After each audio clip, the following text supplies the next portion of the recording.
찬송가 498장 함께 찬송하도록 하겠습니다. 찬송가 498장입니다.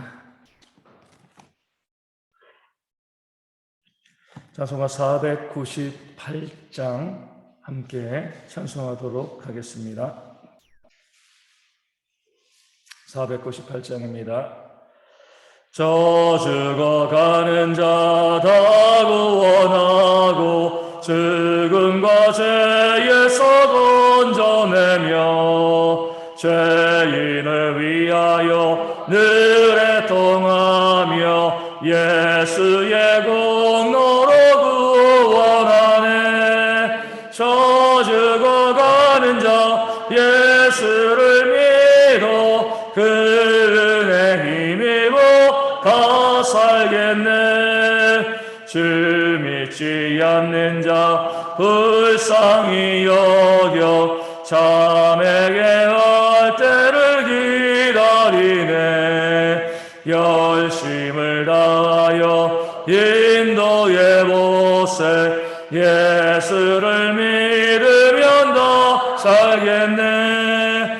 저 죽어가는 자 예수를 믿어 그 은혜 힘입어 다 살겠네. 저 죽어가는 자 구원의 내야 우리의 본분을 다하리니. 예수의 구원을 전파할 때에 그 크신 능력을 다 주시네. 저 죽어가는 자 예수를 믿어 그 은혜 힘입어 다 살겠네. 아멘. 사도신경으로 우리의 신앙을 함께 고백합니다. 나는 전능하신 아버지 하나님 천지의 창조주를 믿습니다. 나는 그의 위대하신 아들 우리 주 예수 그리스도를 믿습니다.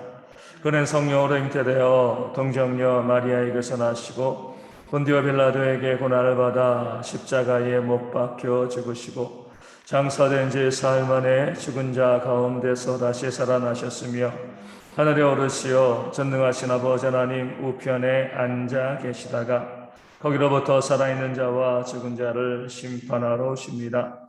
나는 성령을 믿으며 거룩한 공교회와 성도의 교제와 죄를 용서받는 것과 몸의 부활과 영생을 믿습니다. 아멘. 고린도전서 9장 22절 말씀을 함께 보도록 하겠습니다. 고린도전서 9장 22절 말씀입니다. 제가 말씀 읽어드리겠습니다. 약한 자들에게 내가 약한 자와 같이 된 것은 약한 자들을 얻고자 하며 내가 여러 사람에게 여러 모습이 된 것은 아무쪼록 몇 사람이라도 구원하고자 함이니. 아멘. 약한 자들에게 약한 자와 같이 되었다. 그래서 약한 자들을 얻고자 했다. 이렇게 말씀하고 있습니다. 이 약한 자들은 우리가 계속해서 우리 고린도전서에서 이야기하고 있는 것과 같이 믿음이 연약한 자들, 또 신앙의 초보에 있는 자들, 그런 사람들을 의미합니다. 그런 약한 자들 앞에서 사도 바울은 뭐 하는 거예요? 약한 자같이 되었습니다. 그런 약한 자가 아니죠. 신앙의 강한 일꾼입니다. 작은 예수라고 불렸고요. 또 여러 성경을 기록한 성경의 기록자이기도 했습니다. 누가 봐도요, 약한 것과는 거리가 먼 너무나 믿음이 강한 이 단단한 사람이었습니다. 우리 보통 보면 이렇게 믿음이 이제 뭐 강하고 이 단단한 사람, 강한 사람이 있으면 이 강한 사람과 약한 사람이 함께 있게 되었을 때 이 강한 사람들이 약한 사람들 좀 무시하고 멸시하는 그런 경향들이 좀 있습니다. 왜 그렇게밖에 신앙생활을 못하냐? 왜 신앙이 그렇게 어리냐, 연약하냐? 이렇게 타박하기가 일수인 거죠. 우리 교회에서도 보면 교회마다 그런 모습이 있는 거죠. 아유, 얼마나 믿었는데 신앙이 저래. 뭐 몇십 년 믿었다고 하는데 직분자가 뭐 신앙이 저 모습이야. 나는 그렇지 않고 나는 신앙이 강한데 뭐 신앙이 연약한 사람들이 있을 때 그 연약한 사람들에 대해서 비판하고 또 정죄하고 또 무시하고 멸시하는 그런 모습들이 교회 가운데 종종 보여집니다. 바울은 그렇게 하지 않았습니다. 얼마든지 타박하고요, 얼마든지 비판하고 얼마든지 정죄할 수 있는 그런 강한 자임에도 불구하고 그 약한 자들 앞에서 그 약한 자와 함께 그 약한 자의 모습을 또 보여주고 있는 거죠. 왜냐하면 그 약한 자들을 얻기 위해서입니다. 강한 자가 자기의 자유를 마음껏 누리면서 신앙의 자유를 이야기하고요, 자기의 강함을 자랑하면 믿음이 연약한 자들이요, 교회 가운데 나와서 예배하고 설 수가 없습니다. 그 약함을 인정하고요, 기꺼이 자신의 자유를 포기하고 약한 자와 함께 거할 수 있는 그런 모습을 보이는 게 정말 신앙의 강한 자입니다. 내가 잘났어, 내가 신앙이 좋아, 이것을 자랑하는 자가 믿음이 강한 자가 아니라 기꺼이 약한 자의 모습으로 가서 그 약한 자와 더불어 함께 그들을 손잡고 끌어올려 줄 수 있는 것이 내 자유를 제한하고 포기하고요, 그 부족하고 연약한 모습을 함께 보여줄 수 있는 그런 삶을 살아가는 것이 정말 믿음이 강한 자의 모습이 되어지는 거죠. 우리 예수님의 성육신이 참 그래서 중요합니다.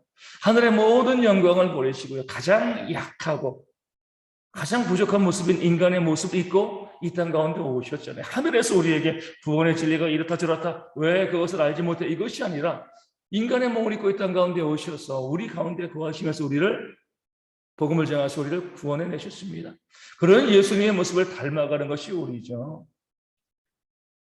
믿음이 연약한 자들, 신앙이 약한 자들, 신앙이 강한 자리로 옮겨야 됩니다. 계속 성장시켜야 돼요. 그러기 위해서 가장 좋은 것은요, 멀리 위에서 올라와 이야기하는 것이 아니라 그들 곁에 가서 손잡고 함께 끌어주는 겁니다.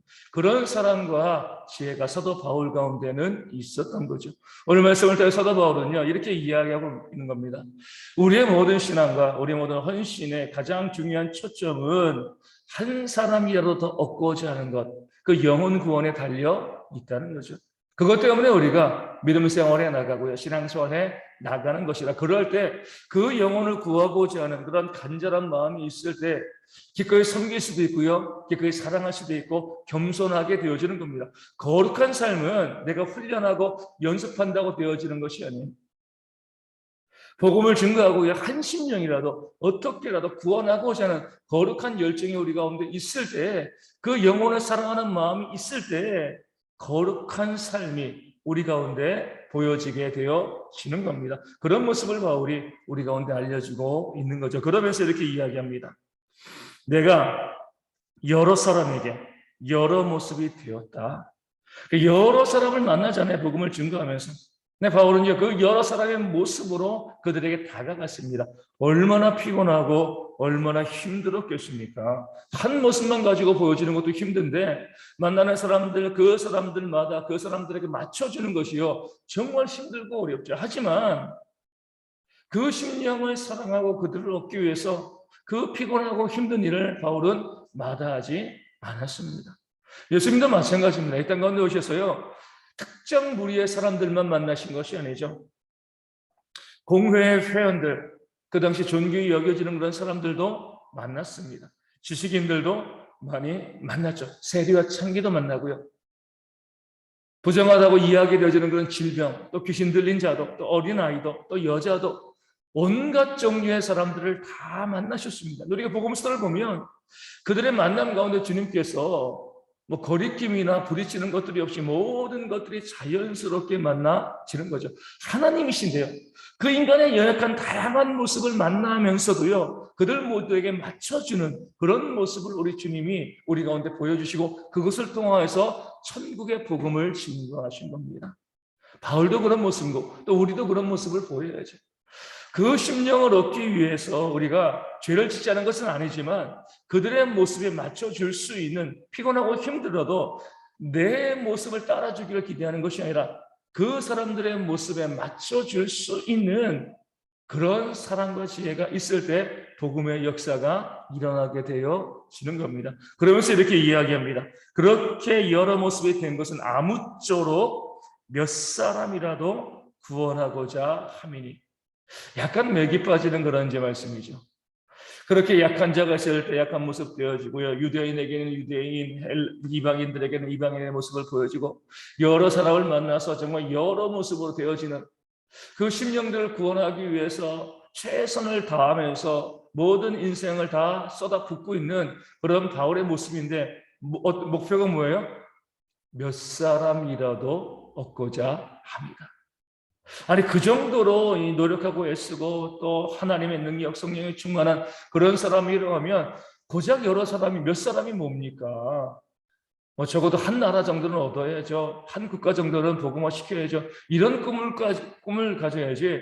그렇게 여러 사람 만나서 여러 모습으로 그렇게 자신을 만들어 가면서 복음을 위해서 인생을 살아가는데 목표가 고작 몇 사람이 불과합니까? 이렇게 이제 이야기할 수 있지만 이것이 현실이죠. 그렇죠? 세상은요, 이런 목표를 인정할 수가 없습니다. 이만큼 했으면 이만큼의 결과를 얻어야죠. 세상은 효율을 따집니다. 그래서 어떤 일을 우리가 할 때 성과가 조금 있으면 포기해버립니다. 아이, 뭐 이익도 별로 나지 않는 거, 뭐 그런 일을 하면 안 돼. 세상의 모습이죠. 하지만 교회는 그러지 않습니다.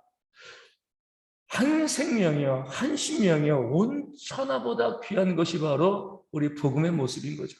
한 사람을 구원하기 위해서요, 온 세상에 있는 모든 것을 다 포기할 수 있는 것. 우리 주님께서 우리 말씀하신 바, 이 길 잃은 그 한 양을 찾기 위해서요 99마리의 양을 버려두고 그 한 양을 찾아갈 수 있는 것, 이것이 바로 하나님께서 원하시는 교회의 모습, 참된 교회의 모습이 되어지는 겁니다.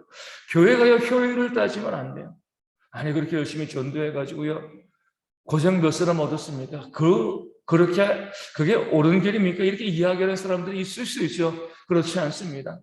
우리가 평생을 전도하고 교회 모든 에너지를 쏟아서요 한 사람만이라도 복음 가운데, 신앙 가운데 이끌어왔으면 우리는 하나님께 인정받는 그런 교회가 되어지는 겁니다. 물론 우리가 힘있게 많은 사람들에게 복음을 증거하고 많은 심령들을 얻으면 감사하겠지만 그건 하나님께서 해주실 일이고, 우리는요 아무쪼록 바울이 고백한 것처럼 몇 사람만이라도 내가 구원할 수 있으면, 그 심령을 얻을 수만 있으면 내가 여러 사람에게 여러 모습이 되어지는 그런 수고를 내가 마다하지 않겠다, 이런 모습을 가지고 복음을 증거하는 것이 바로 참된 신앙과 우리의 모습이 되어야 할 줄로 믿습니다.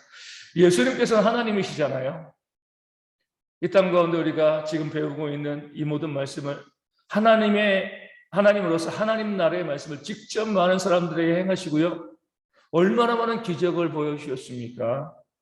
그럼에도 나중에 주님 승천하시고 난 다음에 마가의 다락방에 모여있던 사람들은 고작 120명이었습니다. 하나님이 오셔서 사역하신 거잖아요. 그렇죠? 하나님의 말씀을 증거하시고 하나님의 기적을 보여주시면 죽은 자도 살리셨어요. 그럼에도 불구하고 주님께서 고작 남기신 인원은 120명이죠. 그 사역이 실패한 건가요? 그러지 않습니다. 그 120명으로 인하여서 오늘 온 세계에 이렇게 복음이 증거되어 있는 겁니다. 작은 숫자라고 해가지고요, 적은 숫자라고 해가지고 우리가 실패했다, 잘못했다 이렇게 이야기하시면 안 돼요.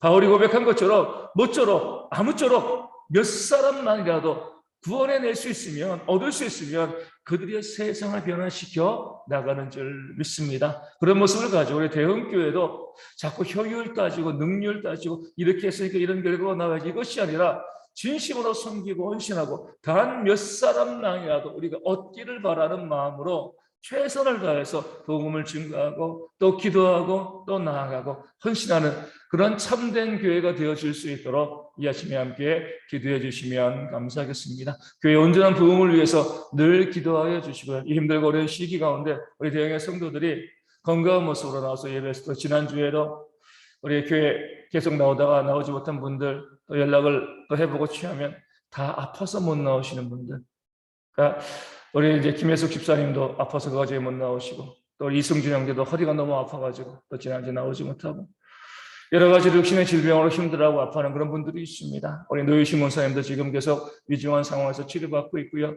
우리가 그런 분들을 바라보시면서 항상 그들의 이름을 불러가며 하나님의 회복의 역사에 있어서 우리 모든 성도들이 주일에 교회에 나와서 예배하기 부족함이 없도록 그 건강한 삶을 지켜달라고. 여기도 우리 어르신들도 마찬가지잖아요. 육신의 어려움들이 있습니다. 내 병도 고쳐주시고요, 우리의 육신의 병도 고쳐달라고 함께 기도해 주시고, 전문지 약수 집사님과 조순옥 전사님과 박명선 사모님 온전히 회복되어진 모습으로 헌신하고 수고하는 그런 모습이 있도록 기도해 주시고, 코로나에 확진된 분들을 회복되어질 수 있도록 또 더 이상 확진 발생하지 않도록 기도하여 주시고요.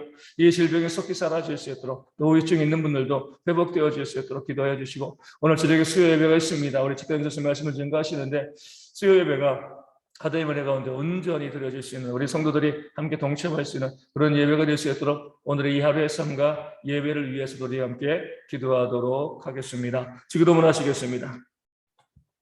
하늘에 계신 우리 아버지, 아버지의 이름을 거룩하게 하시며 아버지의 나라가 오게 하시며 아버지의 뜻이 하늘에서 같이 땅에서도 이루어지게 하소서.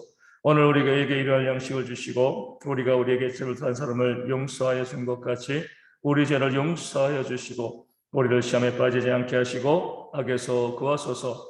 나라와 권능과 영광이 영원히 아버지의 것입니다. 아멘. 기도하겠습니다.